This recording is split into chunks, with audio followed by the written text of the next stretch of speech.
ఈరోజు ఉదయకాలం మందు మనము దేవుని పాద సన్నిధికి రావటానికి దేవుడు మనకిచ్చిన ఈ చక్కని అవకాశాన్ని బట్టి నేను దేవునికి వందనాలు చెల్లిస్తూ ఉన్నా.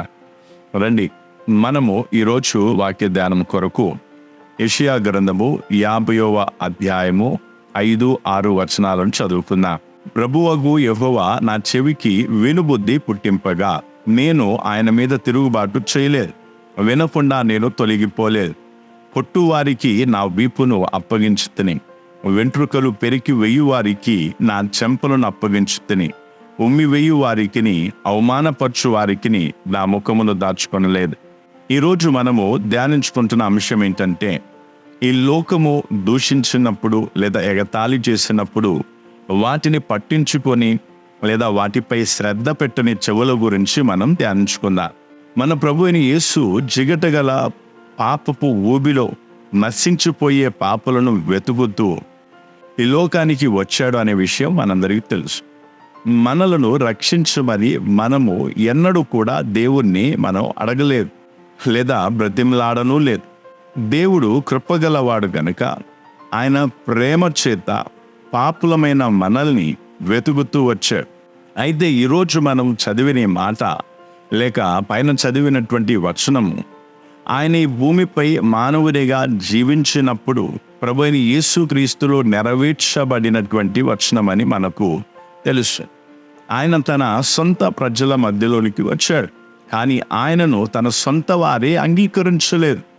ఆయనతో అవమానకరంగాను సిగ్గుపడే విధంగాను ప్రవర్తించారు. మరియు సమస్త మానవ జాతి అంటే అందులో మనం కూడా పాలిభాగస్తులమే, అంతేకాకుండా మనం కూడా దోషులమే అనే విషయాన్ని గ్రహించాలి. మనల్ని సత్యంలోనికి నడిపించడానికి వచ్చిన ఆ వెలుగుతో అన్యాయం చేశాం. మనం ఆయనను ద్వేషించాం, అసహించుకున్నాం. కానీ మనం పాపమును అనగా చీకటిని ప్రేమించాం. మనల్ని రక్షించడానికి, మనల్ని విమోచించడానికి వచ్చిన ఆ వెలుగును మనం విడిచిపెట్టి త్యజించి మనం పాపము నుండి వచ్చే సుఖభోగాలని కోరుకొని నిత్యము నిలిచే సత్యమును తృణీకరించాం.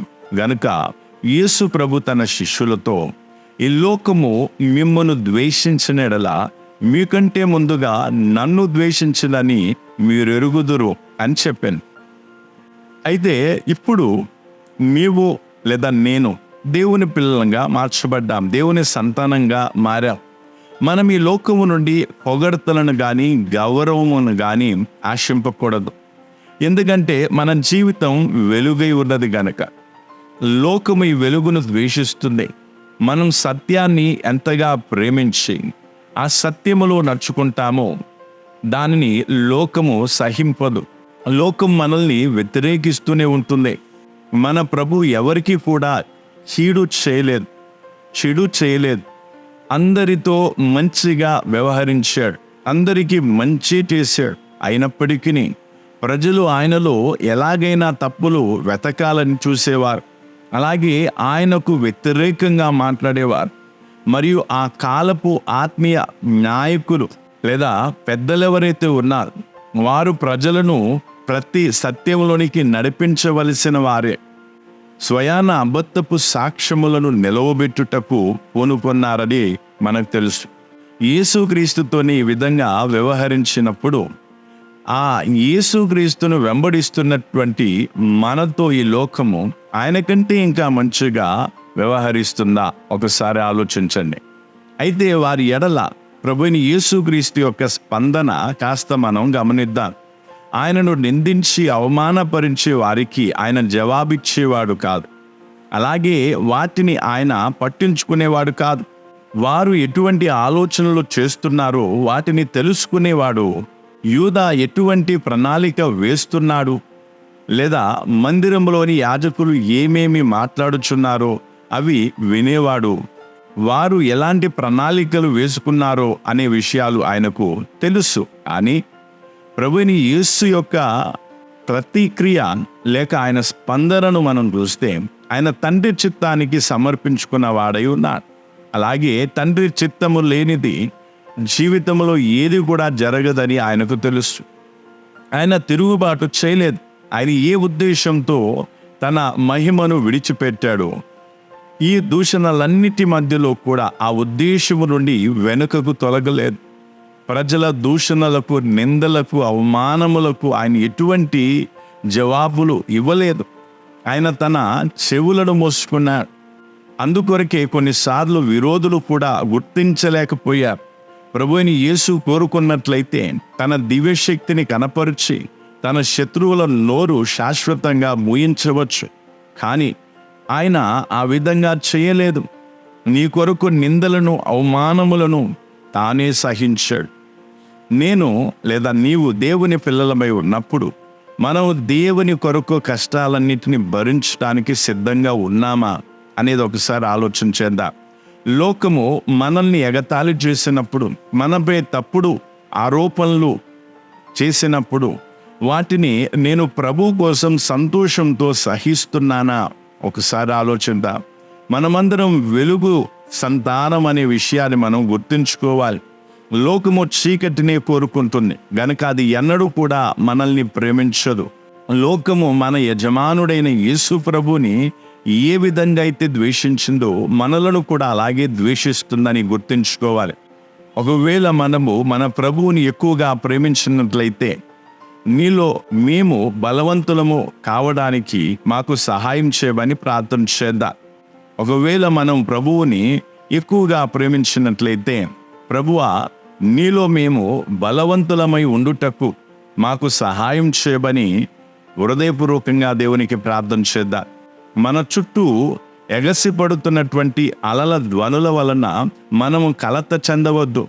కానీ చీకటితో, అంధకారంతో నిండి ఉన్న ఈ లోకములో మన జీవితం యొక్క చివరి క్షణం వరకు వెలుగు వలె ప్రకాశించుదాం.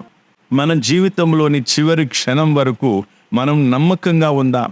అయితే నా నమ్మకమైన దాసుడా అని వినే ఆ ఒక సమయం రాబోచున్నది. గనుక ఈ విధంగా మనం జీవించడానికి దేవుడు మనకు సహాయం చేయమని దేవుణ్ణి వేడుకుందాం. రండి మనం ప్రార్థన చేసుకుందాం. కృపా కనికరం గల మా తండ్రి, నీ వాక్యం కొరకై, అలాగే నీవు మా ఎదుట ఉంచినటువంటి గొప్ప మాదిరి కొరకై మేము నీకు కృతజ్ఞతాస్తుతులు చెల్లిస్తూ ఉన్నాం. నీవు మా ఎదుట ఉంచిన మాదిరి చొప్పున మేము ఆనందంతో, సంతోషంతో నడుచుకున్నటకు నీవు మాకు సహాయం చేయము. ప్రభువా, మేము నిన్ను వెంబడించటంలో వెను తిరగనని ఒక గొప్ప నిర్ణయంతో మేము ముందుకు సాగుటకు సహాయం చేయి. ఒకవేళ లోకము నాతో రాకపోయినా సరే, నేను సిలువను మోసుకొని వెళ్ళవలసి వస్తే నేను సంతోషంతో ముందుకు సాగిపోవటానికి మాలో ప్రతి ఒక్కరికి నువ్వు సహాయం చేయి. మేము నిన్ను వెంబడించటములో వెనుదిరగకుండా ఉండుటకు నిర్ణయించుకుంటున్నా. ఒకవేళ లోకము మాతో రాకపోయినా సరే, మేము సిలువను మోసుకొని వెళ్ళవలసి వచ్చినా సరే, మేము సంతోషంతో ముందుకు సాగిపోవడానికి మాలో ప్రతి ఒక్కరికి సహాయం చేయండి. ఈరోజు నీ నామమహిమార్థమై జీవించడానికి సహాయం చేయమని వేడుకుంటూ ఉన్నా. మా ప్రార్థన విన్నందుకు నీకు వందనాలు. సమస్త మహిమను నీకే చెల్లిస్తూ యేసుక్రీస్తు మధురమైన నామములో అడుగుచున్నాము తండ్రి, ఆమేన్.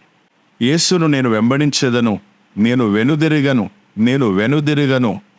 ఒకవేళ నాతో ఎవరు రాకపోయినను, కష్టాలను, శ్రమలను భరించవలసి వచ్చినను నేను వెనుదిరగను అని సమర్పించుకున్నా. ఈ లోకపు మాటల విషయములో మన చెవులను మూసుకొని మన ప్రేమ గల ప్రభు యొక్క స్వరం కొరకే శ్రద్ధ కలిగి వింటూ ఆనందంతో మన పరుగును తుదముట్టించుకున్నా. మనందరినీ దేవుడు ఆశీర్వదించునుగాక. మన ప్రభు అతి త్వరగా రానే ఉన్నాడు. మరణాత.